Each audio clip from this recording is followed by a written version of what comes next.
A very warm welcome to one and all to our YouTube channel बातें और stage for champions. दोस्तों, आप सभी को पता होगा किसी भी देश का एक इम्पॉर्टेंट जो रोल प्ले करता है वो है उस देश का युवा या युवा जगत से जुड़े हुए लोग। तो इसी मुद्दे पर आज हम बात करने वाले हैं। दोस्तों, आज का हमारा जो टॉपिक है वो ये है कि youth and it's contribution in Indian economic development. दोस्तों, यूथ बहुत ज्यादा इंपॉर्टेंट रोल प्ले करता है किसी भी देश के आर्थिक ढांचे को कवर करने के लिए। तो इसी बारे में मैं आपको कुछ बताना चाहूंगा अपने इस वीडियो के माध्यम से। दोस्तों, सबसे पहले मैं आपको बताना चाहूंगा मेरा जो बैकग्राउंड है, मेरा जो इंस्टीट्यूशनल बैकग्राउंड है वो फाइनेंस एंड इकोनॉमिक्स एरिया से रिलेट करता है। तो मैं समझता हूं मेरे जो बातें हैं या मेरे जो विचार हैं आपकी ज्ञान बढ़ाने की क्षमता को और ज्यादा प्रेरित करेगा। तो मैं अपने जो आज का टॉपिक है उसके कंटेंट्स में आपको बताना चाहूंगा। तो सबसे पहले मैं बताना चाहूंगा अबाउट यूथ। यूथ क्यों इम्पोर्टेंट है, यूथ में कौन कौन से फीचर्स हैं जो उन्हें इतना ज्यादा इम्पोर्टेंट बनाते हैं किसी भी कंट्री के लिए। कुछ डेटा और फैक्ट्स भी मैं आपके सामने शेयर करना चाहूंगा। कुछ रोल मैं आपके सामने बताना चाहूंगा for the economic development specially in India. कुछ चैलेंजेस भी हमें फेस करने पड़ रहे हैं, तो उन चैलेंजेस के बारे में भी मैं आपको बताना चाहूंगा और उन चैलेंजेस को हम कैसे क्योर कर सकते हैं वो भी मैं आपको इस वीडियो के माध्यम से बताने वाला हूं। सबसे पहले बात करते हैं अबाउट यूथ। यूथ में कौन कौन से फीचर्स है या यूथ इतना इंपॉर्टेंट क्यों है किसी भी एक कंट्री के लिए। सबसे पहले बात करेंगे एंथुजियास्टिक। यूथ बहुत ज्यादा एंथुजियास्टिक है, उसमें कार्य करने की क्षमता बहुत ज्यादा है और फिजिकली और मेंटली भी वो स्ट्रांग है किसी भी देश के लिए, किसी भी देश के इकोनॉमिक डेवलपमेंट को बढ़ावा देने के लिए। दूसरी बात आती है डिटरमाइंड। जो यूथ है वो डिटरमाइन है, उसे अपना लक्ष्य पता है कि उसे क्या करना है, तो इसलिए वो एक इंपॉर्टेंट रोल प्ले करता है फॉर ए कंट्री।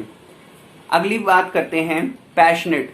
यूथ में बहुत ज्यादा पैशन है, कार्य करने की बहुत ज्यादा ललक है, जिससे वो एक इम्पॉर्टेंट मुद्दा बन जाता है किसी भी इकोनॉमिक डेवलपमेंट के लिए। चैलेंजेस लेने के लिए भी वो हमेशा तत्पर रहता है और वो चैलेंजिंग होता है, उसी के कारण हमारे जो एम्प्लॉयमेंट है उसको बढ़ावा मिलता है।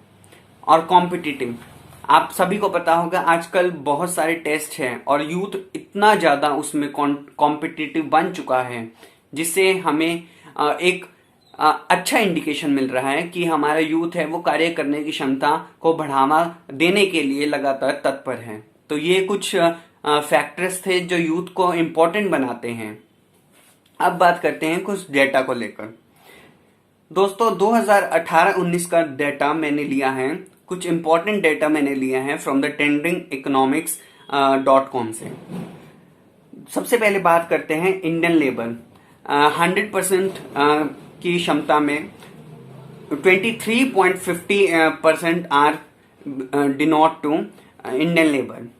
लेबर फोर्स पार्टिसिपेशन रेट की अगर बात करें तो वो है 49.30%।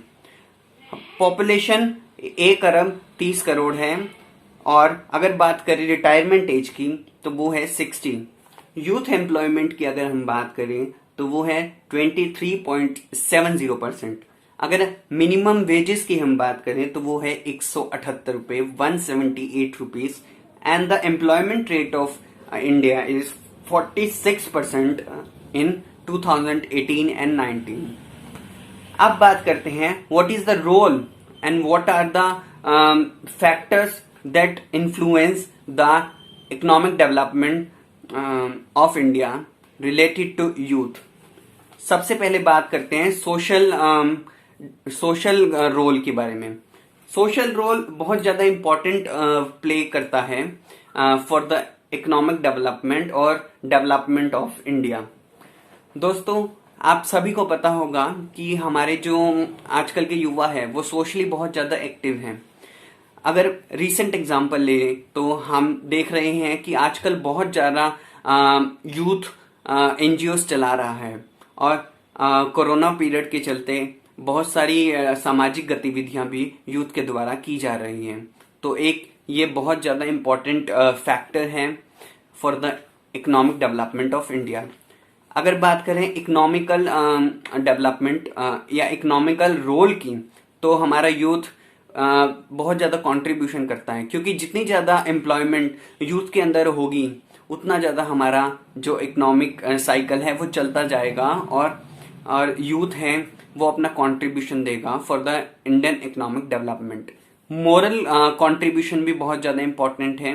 कुछ नैतिक गतिविधियां भी यूथ के द्वारा की जा रही हैं जो हमारे यूथ को बहुत ज़्यादा इम्पोर्टेंट बना रही है फॉर द इंडियन डेवलपमेंट और इंडियन इकोनॉमिक डेवलपमेंट के लिए। अब बात करते हैं कुछ चैलेंजेस भी हमें फेस करने पड़ रहे हैं बाय द यूथ। सबसे पहले पेशेंसलेस यूथ बहुत ज़्यादा पेशेंसलेस होता है। उसको लगातार रिजल्ट मिलते रहने चाहिए, पर असल जिंदगी में ये सब नहीं होता, तो हमें थोड़ा पेशेंस भी रखना चाहिए। और अगर बात करें सेकंड चैलेंज की, तो वो है indifferent attitude toward things and attitude. दोस्तों, जो यूथ सोचता है और जो रियलिटी है वो अलग नहीं हो पाती। अगर हम बात करें यूथ की मेंटालिटी को लेकर, दोनों चीज वो अलग नहीं कर पाते, क्योंकि वो दिमाग से सोचते हैं और चाहते हैं कि वो जो उनके दिमाग की उपज है वही रियलिटी में हो, लेकिन असल जिंदगी में हमें बहुत सारी अलग चीजें भी देखनी पड़ती हैं। तो एक ये भी चैलेंजेस हैं। Let the thing B.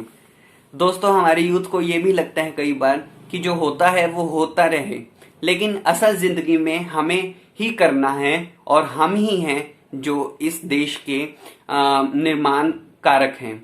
तो हमें चीजें ऐसी नहीं छोड़नी चाहिए। हमें अपना जो काम है वो बहुत ज्यादा पैशन के साथ करना चाहिए, ताकि हम अपना जो कंट्रीब्यूशन है एक देश में या हमारे भारत देश में दे सकें।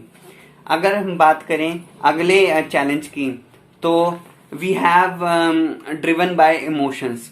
हमारा जो यूथ है कई बार इमोशन के कारण बहुत ज्यादा कुछ ऐसे कार्य कर देता है, या टेंस होकर कुछ ऐसे कार्य कर देता है जो हमारे देश के लिए या हमारे परिवार के लोगों के लिए बहुत ज्यादा हानिकारक हो सकता है। तो ये थे कुछ चैलेंजेस। अगर हम बात करें इन चैलेंजेस को खत्म करने की, तो सबसे पहले हम क्योर करना चाहेंगे proper guidance bye expert people. दोस्तों, हमारे बीच में बहुत सारे ऐसे लोग हैं जो बहुत सारा एक्सपीरियंस रखते हैं, तो हमें उनसे लगातार अपनी बात करती रहनी चाहिए। हमें उनसे लगातार कम्युनिकेशन बनाते रहना चाहिए, ताकि उनका जो एक्सपीरियंस है और हमारी सोच, वो दोनों चीज हम एनालाइज करके एक बेटर डिसीजन ले सकें। हमें अपने जो यूथ हैं उनको राइट गाइडेंस देनी चाहिए, जो भी उनका इंटरेस्ट है उसको लेते हुए। हमारा जो यूथ है हर एरिया में आगे है, तो ये मैटर नहीं करता कि वो डॉक्टर, इंजीनियर या सीए ही बने। हर एरिया में आजकल अपॉर्चुनिटी है, तो उस एरिया से रिलेटेड हमें उनको फ्रीलांस देनी चाहिए, ताकि वो अपना करियर उस जगत में बना सके और अपना परचम फैला सके। अगर हम बात करते हैं गैप बिटवीन जनरेशंस, हमें अपने ओल्ड पीपल्स और जो यूथ हैं उनकी जो जनरेशन गैप है या उनमें जो कम्युनिकेशन प्रॉब्लम्स आती हैं उन्हें खत्म करना चाहिए। उनके साथ एज ए फ्रेंड बात करनी चाहिए, एक दोस्त की तरह बात करनी चाहिए, ताकि हम एक बहुत ही अच्छी मेंटेलिटी के साथ अपने यूथ को साथ लेकर इंडियन इकोनॉमिक डेवलपमेंट पे अपना हिस्सा दे सकें। और अगर हम बात करते हैं कैपेबिलिटी एनालिसिस, हमें जो अपना यूथ है उनकी कैपेबिलिटी को एनालाइज करना चाहिए, ताकि हमें उनकी आंतरिक जो कैपेबिलिटीज हैं या फिजिकल कैपेबिलिटी है उनका पता चल सके, और उसके अकॉर्डिंग हम उन्हें जो काम है वो प्रोवाइड कर सकें। तो ये कुछ क्योर्स थे for the challenges of youth related to Indian development. तो अंत में मैं यही कहना चाहूंगा कि हम ही हैं जो समाज का निर्माण करते हैं और एक देश का निर्माण करते हैं, तो हमें अपने कार्य पूरी लगन और निष्ठा के साथ करना चाहिए। तो अंत में मैं यही कहना चाहूंगा कि यूथ बहुत ज़्यादा फोकस रहे अपने काम को लेकर और अपना contribution they for the Indian development. दोस्तों ये था आज की वीडियो का सार, और इसी तरह से आप आने वाली वीडियोस भी हमारी देख सकते हैं हमारे शो पर, जिसका नाम है बातें, अ स्टेज फॉर चैंपियंस। तो लगातार लाइक कीजिए, सब्सक्राइब कीजिए और शेयर कीजिए। नमस्कार।